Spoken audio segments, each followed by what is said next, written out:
I want to welcome those of you who are watching online. Great group of men this morning for our study from 1 Chronicles chapter 6. This is a great chapter. It's 80 verses. We're going to get through it all. But there's some really cool things that you will learn from this chapter that will help you in your overall understanding of the Bible. Okay, 1 Chronicles 6. Let's jump right in, and I'm going to read the first 15 verses, and then we'll come back and I'll give you an explanation with some slides, and then we'll discuss it before we go on to the rest of the chapter. So let's go. The sons of Levi. Levi being one of the 12 sons of Jacob, one of the 12 tribes of Israel. The sons of Levi were Gershon, Kohath, and Merari. The sons of Kohath were Amram, Izhar, Hebron. By the way, the city of Hebron in Israel is named after Hebron here. And Uzziel.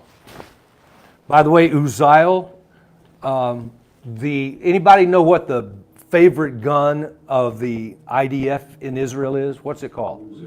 The Uzi. Okay, do you know what Uzi means? And some of your translations use Uzi. It means my strength. So when they're carrying their gun, they're saying my strength. Uzziel, if you add El, that's the word for God. God is my strength. Okay? Verse 3. The children of Amram were Aaron, Moses, and Miriam. Aaron was the oldest, his brother Moses, this is the Moses you know about, and Miriam. So the thing that you need to get in your mind is this. Levi was the great-grandfather of Moses. It's easy to remember, okay? Now, the sons of Aaron, that's Moses' brother, were Nadab, Abihu, Eleazar, and Ithamar. Why is the chronicler tracing the sons of Aaron? These are the high priests of Israel. Eleazar became the father of Phinehas. Phinehas became the father of Abishua. And Abishua became the father of Buki.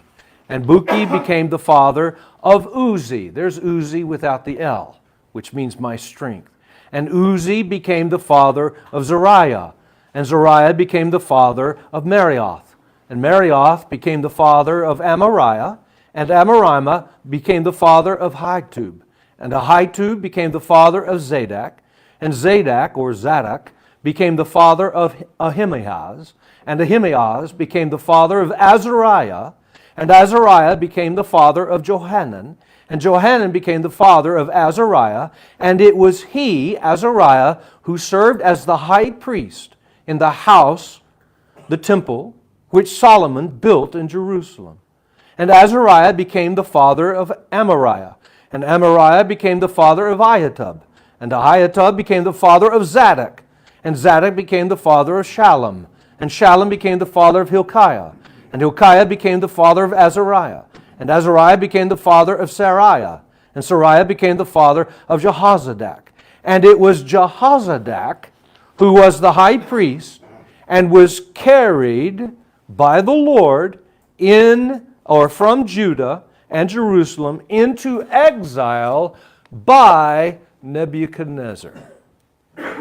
Okay, you just read all the high priests from Aaron until the Babylonian exile in 586 BC. Those are the names of all of the high priests. They are the descendants of Aaron. Now, let me remind you what the chronicler is doing. Matt has pointed out that Ezra is not named as the writer of the Chronicles, but the Jews teach in the synagogues even to this day that Ezra the scribe wrote the Chronicles. And remember, it was just one scroll in the Jewish days, and it's been divided into two, 1st and 2nd Chronicles for us. Ezra came to Jerusalem from Babylon. He was born in captivity.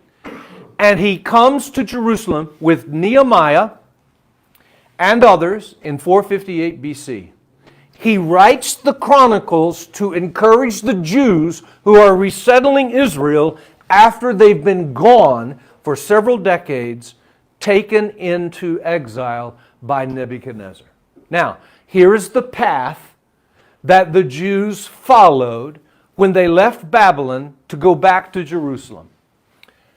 The first ones to go back, as soon as they were released by Cyrus, king of Persia, when he conquered Babylon, which you read about in Daniel 5, were Sheshbazzar and Zerubbabel. They left in 538 BC. And then Ezra and Nehemiah, Ezra the chronicler, and Nehemiah left around 457 and came to Jerusalem. And these are the paths that they took. And guys, you know this. Here's Babylon. It's almost on the same latitude as Jerusalem. Why did they not go like that? Saudi Arabian desert. So they had to go up the Mesopotamian valley to Aleppo, by the way. Aleppo, Syria, still in the news today. And then they came down from the north. Every attack of Jerusalem always came from the north. Because of the sea here, the desert here. There were a few times that Egypt would come up from the south, but it would only be Egypt. All of the enemies of Israel, Assyria, Babylon, and so on. Persia, in fact, eventually attacked under Esther. Remember the story. They would come from the north. So that's the route that they took. And so Ezra, the chronicler, he is writing this to remind the Jews of their history. Okay? Yeah. Question. Ezra didn't live. He wasn't that old when he died. 40. Okay. Yeah, 40. No, he accomplished most of what he did in his 30s. He was born in 480 and died in 440. He was 40 years old.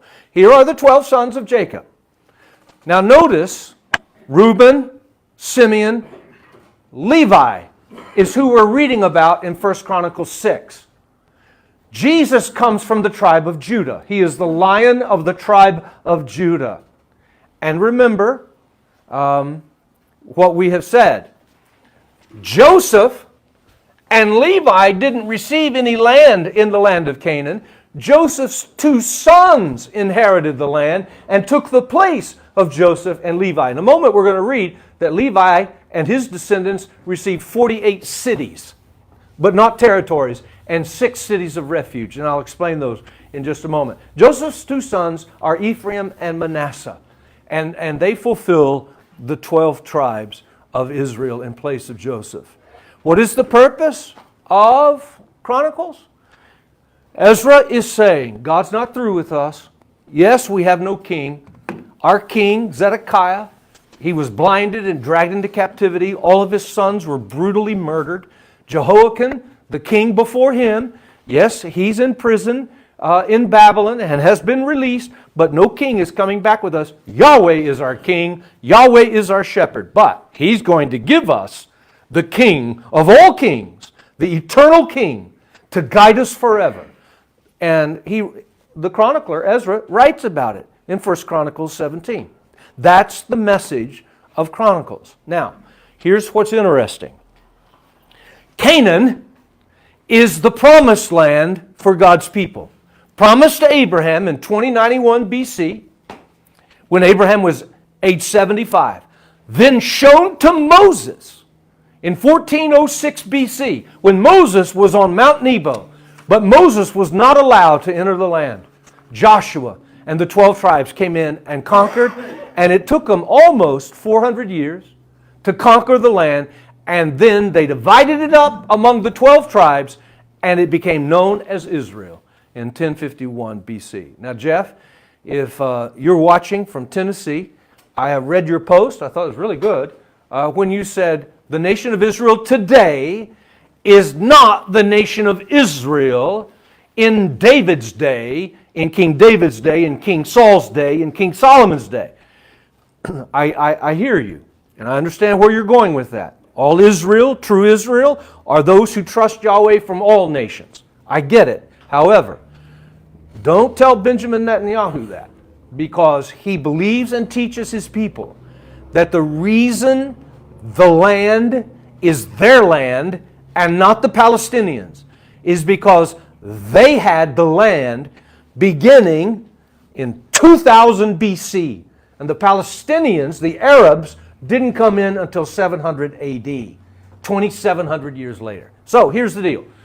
I agree with you, Jeff, that we are the true Israel from all nations who believe in Yahweh. But in terms of politics, I have to agree with Israel. They were in the land before the Arabs were. Okay, guys, you know this, but I have to remind you because as we continue to read, this is important for you in 1 Chronicles 6. When Israel became a nation in 1051 BC, King Saul was their first king, then came King David, and then King Solomon. How many years did each of them reign? For a total of 120 years. Most Bible students don't know the date I'm about to give you. When Solomon died in 931 BC, the kingdom split into two kingdoms, two nations. The northern kingdom called what? Israel. What was the capital of Israel? Nope. Thank you. Samaria. The southern kingdom was called what? The capital of Judah was what? Jerusalem. Why was it called Judah? Because Judah was the predominant tribe. There was one other tribe in the southern kingdom, Benjamin, the smallest tribe. The northern kingdom, the largest tribe of the northern kingdom was who? Ephraim. That's why sometimes in the Old Testament, the northern kingdom of Israel is called Ephraim.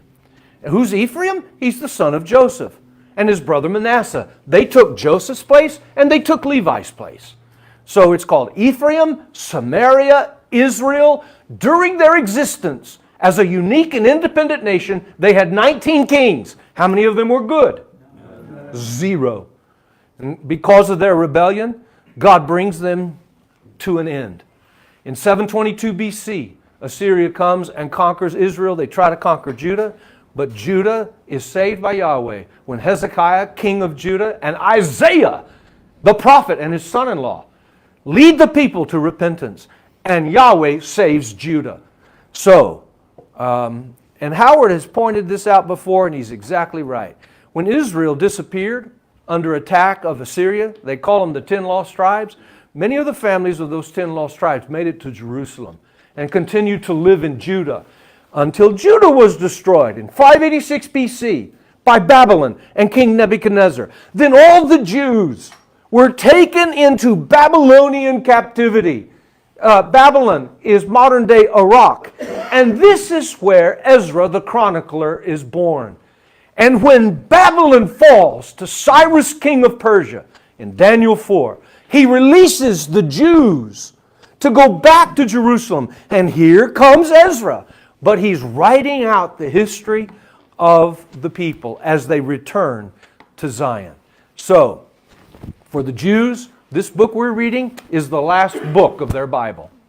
For us, it's like in the middle of the Old Testament. The Jews don't acknowledge the New Testament today, but Chronicles is the last book of their Bible. It's called the Tanakh.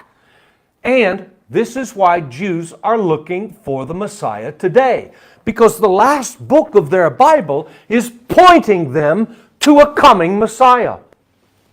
And I told the ladies in our study Tuesday, Ronnie, that Southern Baptists make good Orthodox Jews. Because Southern Baptists keep looking for the coming of the Messiah and miss the beauty of the true coming of the Messiah when he came to Bethlehem to save the world, all nations, and became King of kings and Lord of lords and reigns to this day. Now we're going to continue in our study with verse 16, and we're going to read about the Kohathites. Now go back to verse 1 before we read in verse 16. Look at verse 1. The sons of Levi were Gershon, Kohath, and Merari. Now look at verse 16. It says the exact same thing. The sons of Levi were Gershon, Kohath, and Merari. Now, we're going to trace a different line. These are the names of the sons of Gershon. Libni, and Shimei. The sons of Kohath were Amram, we just read their lineage, Izhar, Hebron, and Uzziel. Okay, so Moses, Miriam, and Aaron come from Amram. But the sons of Merari were Mali and Mushi. And these are the families of the Levites according to their fathers' households. Of Gershom, Libni his son, Jahath his son, Zamah his son, Joah his son, Iddo his son, Zerah his son, Jehothari his son. Verse 22, here we go. The sons of Kohath were Amminadab his son, Korah his son, and Asher his son. Now, I want to show you something. Go back to verse 2. The sons of Kohath were Amram, Izhar, Hebron, and Uzziel. Okay? Now go to verse 22. The sons of Kohath were Amminadab, his son, Korah, his son, Asher, his son. Who in the world is Amminadab? All right, little trick question for you. You can look up John Gill. John Gill will help you out. Amminadab is another name for Izhar. You see Izhar in verse 2? Just circle it. He's also known as Amminadab. You say, wait. How can that be? Well, sometimes Hebrews would have two names that they went by. Azariah and Uzziah is an example of that. Paul and Saul is another example. Izhar's other name was Amminadab. And we know this because later on, it'll trace back up to Levi and it'll use the name Izhar. So it gets really confusing unless you know Amminadab is another name for Izhar. All right, now let's continue. Verse 18 is a repeat there of verse 2. So. Correct. So Izhar and Amminadab are the same man. That's all you need to know. All right, let's continue. Verse 23. Elkanah his son, Ebiasaph his son, Asir his son, Tahath his son, Uriel his son, Uzziah his son, Sheol his son. The sons of Elkanah were Amasai and Ahimath. As for Elkanah, the sons of Elkanah were Zophai his son, and Nahath his son, Eliab his son, Jehoram his son, Elkanah his son. The sons of Samuel were Joel the firstborn, and Abijah the second. The sons of Merari were Mali, Libni his son, Shimei, Uzzah his son, Shemaiah his son, Haggai his son, Asaiah his son. Now, these are those whom David appointed over the service of song in the house of the Lord. You need to underline that. These are whom David appointed over the service of song in the house of Yahweh after the ark rested there. They ministered with song before the tabernacle of the tent of meeting until Solomon had built the house of Yahweh in Jerusalem, and they served in their office according to their order. These are the Kohathites. These are the descendants of Levi, but they are the sons of Kohath, not Amram. Moses comes from Amram. Do you know who comes from Kohath? Korah. Korah is the first cousin to Moses and Aaron. Do you know the story of Korah? Here it is. Here's the picture. Let me say it again. Korah comes from Kohath, son of Levi. Aaron, Moses, and Miriam come from Amram, son of Levi. So, Korah is first cousin to Moses, Aaron, and Miriam. Korah got jealous because it looked like Yahweh was favoring Moses, Aaron, and Miriam. And so he complains. You read about it in Numbers 16. He goes to Moses and said, "Who do you think you are? Who do you think Aaron is? You're exalting yourself above the people. But it's my family that comes from Levi too. We want to be in the position of authority you are." And so Moses goes to Yahweh. Again, you read about it in Numbers 16. And Yahweh says to Moses, probably, you say, how did he speak to Moses? The Bible says he spoke to Moses as a friend would with a friend. And he would also probably use the Urim and the Thummim, and he would ask questions. And he would pull out the rocks that Aaron wore around his neck for inspiration as to what to do. So the questions would be something like this. Our cousin is complaining. Korah is complaining because he doesn't have a position of authority like us. And so Yahweh says, Moses, I tell you what, you get Korah and all of his immediate descendants, and you have them light their incense and come to the tabernacle. So here comes Korah. And then Yahweh says, all of the related families of these Korahites, everybody else needs to stay away from their tents. Again, I'm not making this up. You read it in number 16. And so here come the Korahites with their incense, probably thinking, oh, the Lord's going to give us a position of leadership. And what does the Bible say happened? Anybody remember? Ground opened up. The ground opened up, and most of the Kohathites fell into the ground. The descendants of Korah. Number 1632. Number 1632. Then all their families that were in their tents, that were encamped around the tabernacle, were swallowed up with an earthquake. And then fire from heaven came, and they were destroyed. And I'm sure people got the message. And then Yahweh says, Moses, okay, I want you to do one more thing. I want all of the tribes of Levi to take the staff, which is a symbol of their family. By the way, the kings of England, when they sit on the throne, they have the family staff beside them. They take it from Judah. And I want you to write the name of the 12 tribes on each staff. But for Levi, I want you to write the name of Aaron. And then I want you to put the 12 staffs before the tabernacle, the very place where the Kohathites fell into the earth. And so they did that. And the next morning, Aaron's rod budded. A staff is a piece of dead wood. It was a walking staff, a shepherd's staff. And his rod budded.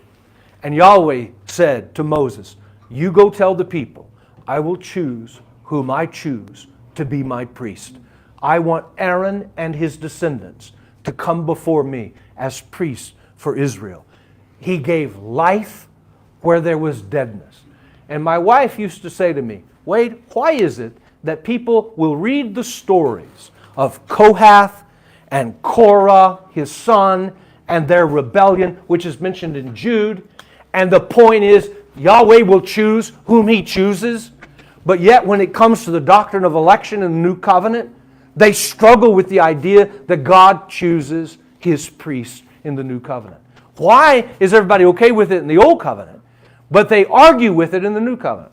It's a great question. We did that in our last election before this. Bingo. Yahweh's in charge. By the way, this is the last thing that I would say.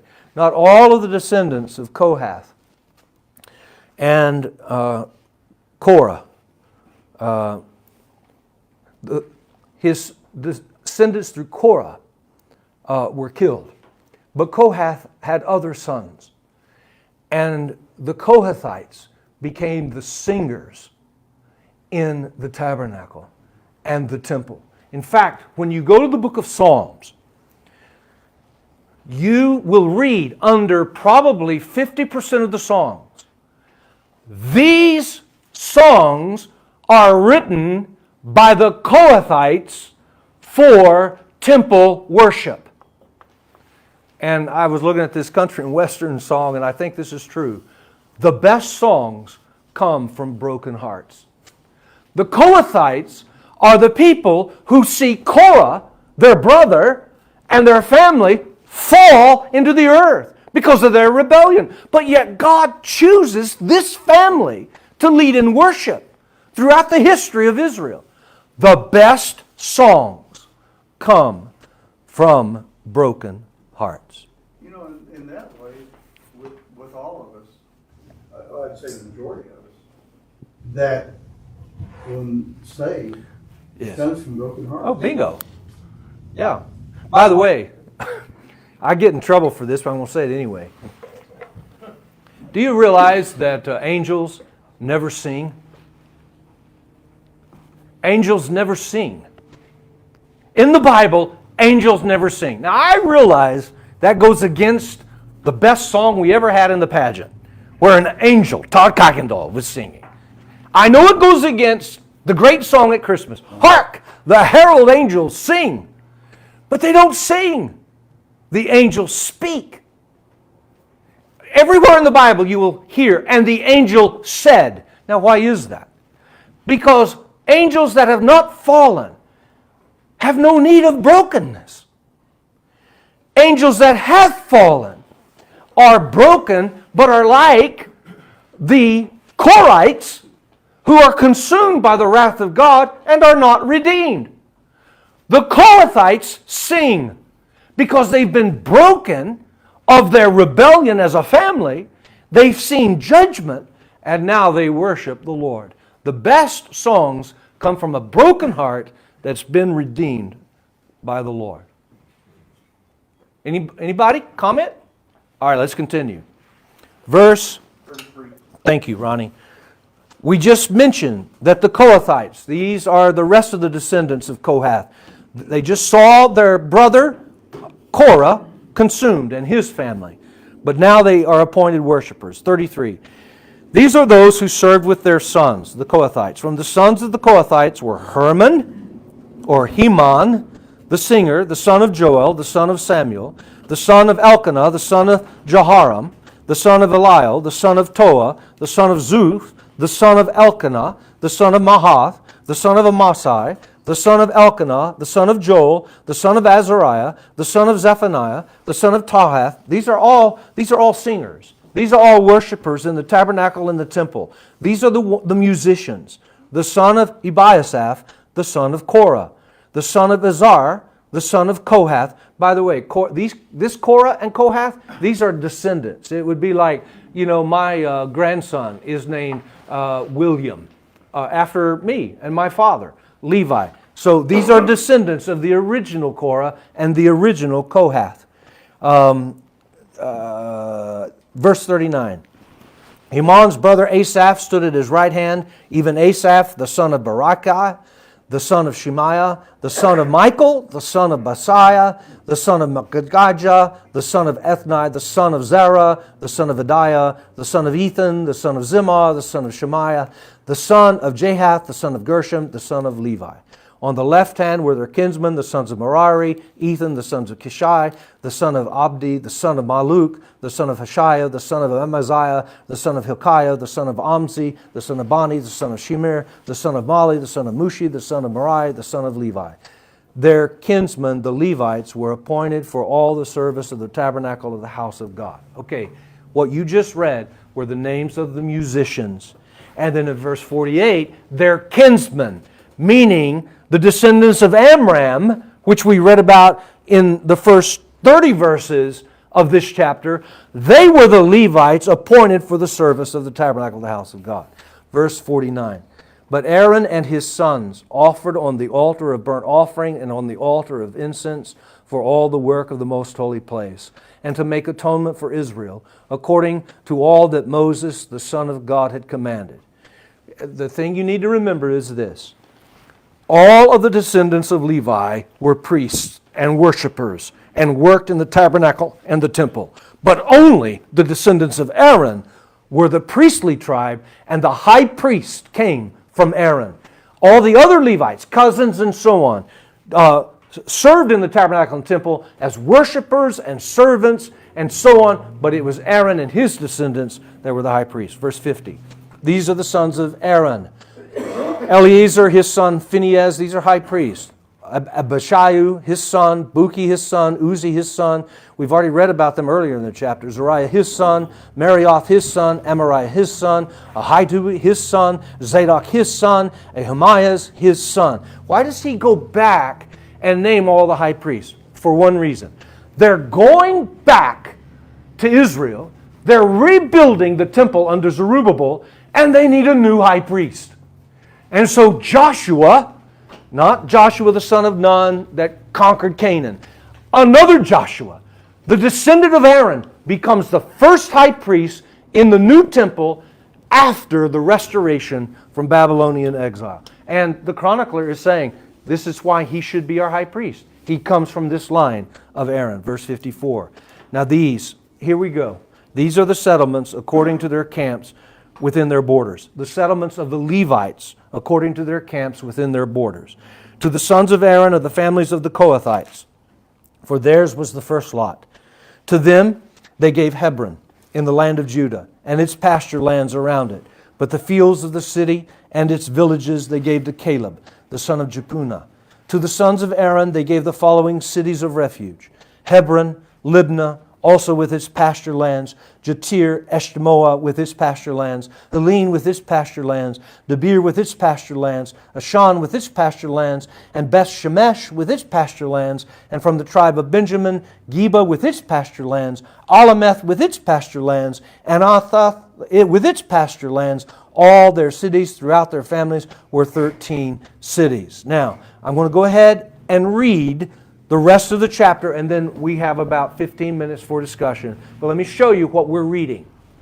The Levites were not given territory. Joseph was not given territory. Joseph's sons, Ephraim and Manasseh, were given territory in place of Joseph and Levi. But the Levites, though not given territory, were given 48 cities where they were to live. 6 of the cities, circled in red right here, 3 on the west side of the Jordan, 3 on the east side of the Jordan, were cities of refuge. Levites worked in these cities too. Here's the name of them: Golan. The Golan Heights is named after this city of refuge today. By the way, the Golan Heights has been renamed since 2020 to what? Anybody know? Yep, who said that? Yeah, Bill, it's the Trump Heights. They renamed it in honor of Donald Trump.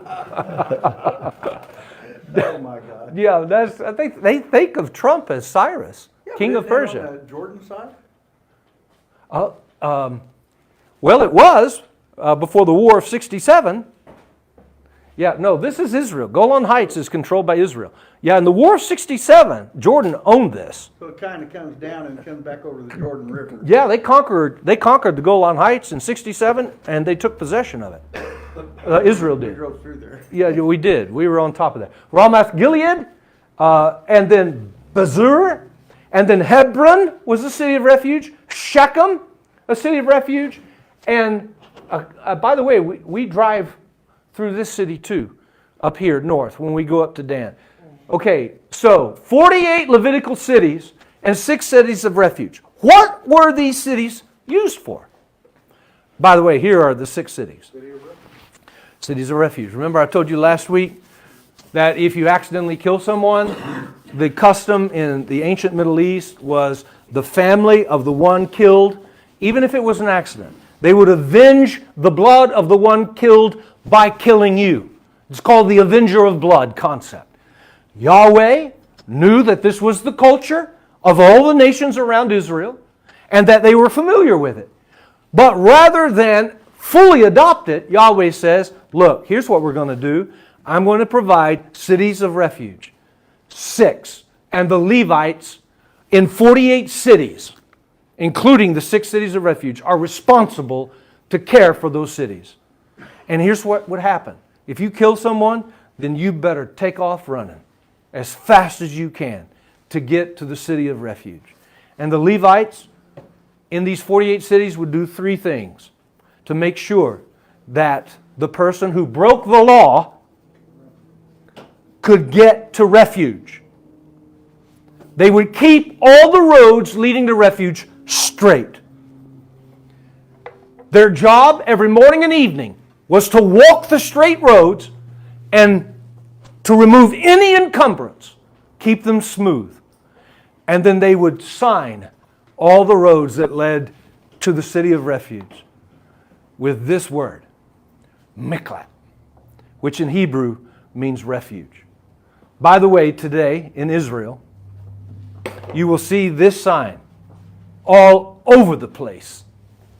Right here. It's a bomb shelter. So do you remember on October 7th, you know, when the Hebrews, the Jews ran in here, and then Hamas goes in with weapons and just brutally murders men, women, and children hiding in here. But my point to you is this.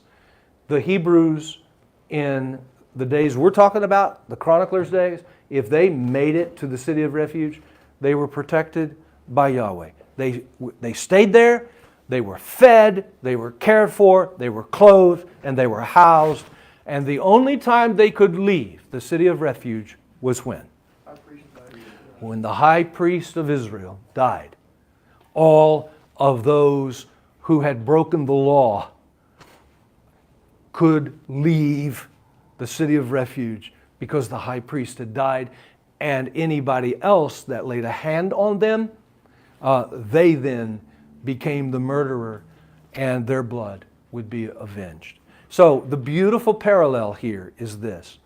I think any pastor, any Christian who desires to lead sinners who've broken the law to refuge need to do the three things that the priest of Israel did. You better keep the road straight. It drives me bananas when religion has all of these little twists and turns about how to find refuge in God. Remove every encumbrance. Remove every encumbrance. And keep the pathway sign. Mercy this way. Y'all know this story before. I won't mention his name, but a guy who would dress like a woman, who would come to church. I had more people angry with me because I told him he could come. And they're like, tell him he can't come. I'm like, he doesn't know the Lord. They said, well, tell him to change his habits. And I'm like, that's not keeping the road smooth. And so I became a friend of his, and I did everything I could to keep it as simple and straight for this man to come to Jesus and to remove every encumbrance and to tell him that mercy is found in Christ. And he got really, really, really, really, really close. And he said, you know, I think I'm ready to make my statement of faith in Jesus Christ. I said, great. That means baptism. And then I asked him this one question. I said, you've come to Jesus after coming here 2.5 years and me losing tons of members because he came. And I'm like, I stood my ground. I said, I got to ask you a question. What is the evidence in your life that Jesus is now Lord? He said, what do you mean? I said, what evidence is there in anybody's heart that Jesus is Lord? He said, I'm not sure I understand. Well, how about this? Take up your cross and follow me. What that means is die to self. And in Philippians, it says, esteem everyone else better than yourself. Value them. Are you ready to lay aside dressing like a woman for the sake of others? What you do in your house is your business. That's between you and God.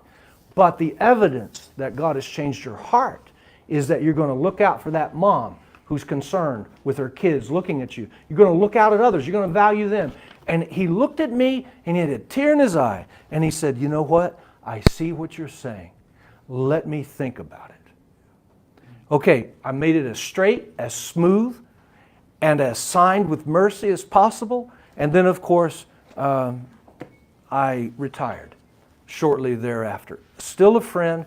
I don't know that he's come to faith in Christ yet, but my point is, you got to lead them to Miklat, and frankly, when they come into the shelter, you know, just love on them. All right, let's finish it up, and then we'll open it up for questions. Ronnie, what verse? 61. All right, 61. Wow, 20 more verses. Here we go. Then to the rest of the sons of Kohath, these are the singers, were given by lot from the family of the tribe, from half the tribe of Manasseh, 10 cities. To the sons of Gershom, according to their families, were given from the tribe of Issachar and from the tribe of Asher, the tribe of Naphtali, and the tribe of Manasseh, 13 cities in Bashan. Basically, what we're reading is the distribution of the cities that you see on the map. 48 cities in total. Verse 63.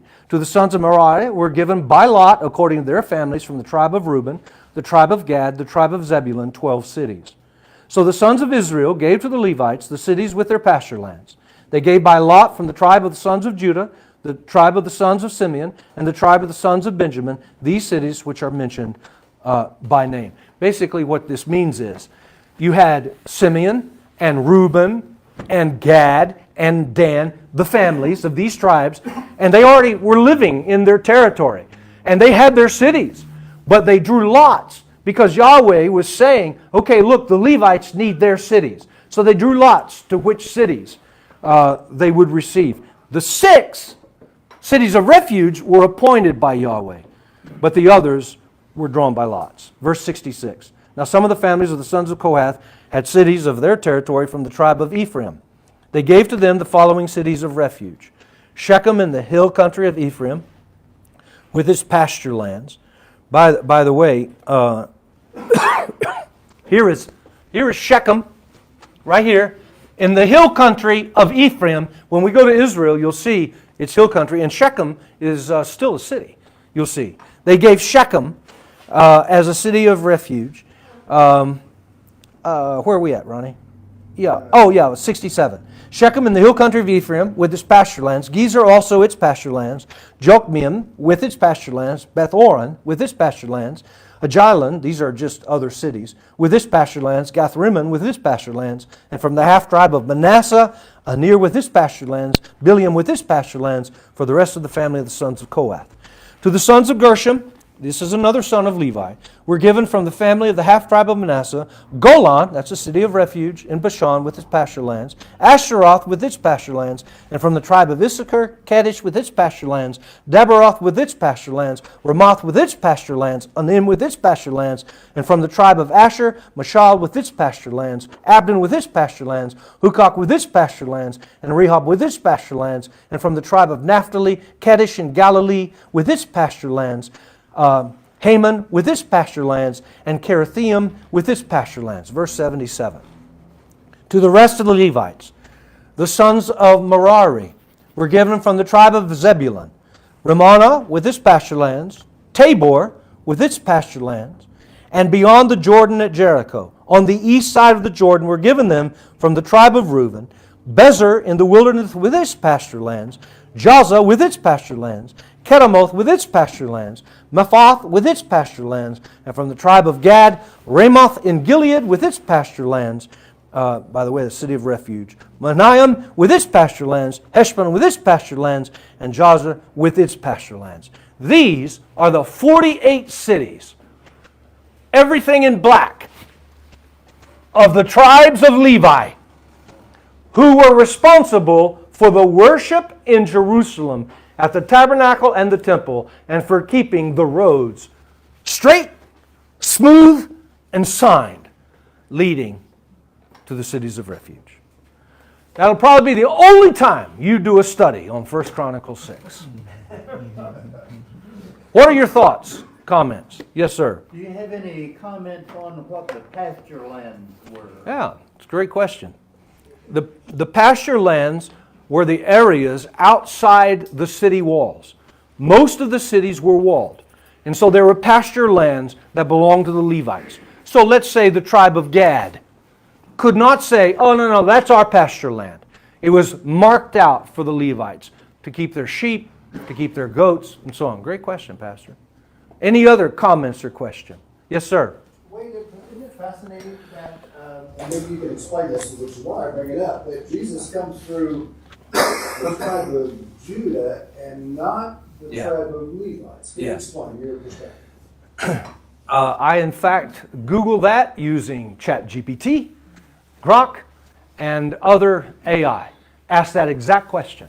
In your opinion, why does the Messiah come from the tribe of Judah, and not from Reuben, the firstborn, Simeon, Levi, who was the priest, or Joseph, who was the first son of Rachel and the greatest type of Jesus Christ in the Old Testament. You want to hear AI's response? I thought it was pretty good, Tim. They quoted a verse where it said, "And Judah was more honorable than his brothers." But Ronnie pointed out, Judah screwed up in life. Okay, but I think the honor part was his brokenness and repentance and making right what he had done wrong. Whereas, correct. Well, and Simeon and Reuben, the Tamar, they did some things. They wiped the whole city out. Levi. So who knows? That's a great question to ask. But all of the kings of Israel came from the line of Judah, except for the first king, Saul. And by the way, Saul came from the tribe of Benjamin. But when I say all the kings of Israel, I'm talking about Judah. The kings of the northern kingdom, they come from all over the place. But the kings of Judah, where we get the word Jew, all come from the tribe of Judah. And that's why when Matthew, Mark, and Luke open up, it's always the lineage of Jesus back to Judah. He is the King of Israel. Great question. Yes, sir.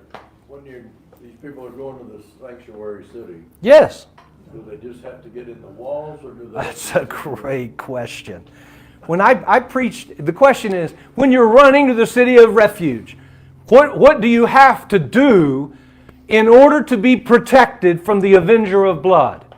Okay. Do you have to get into the walls? Okay. No. You had to cross the line of demarcation of pasture land.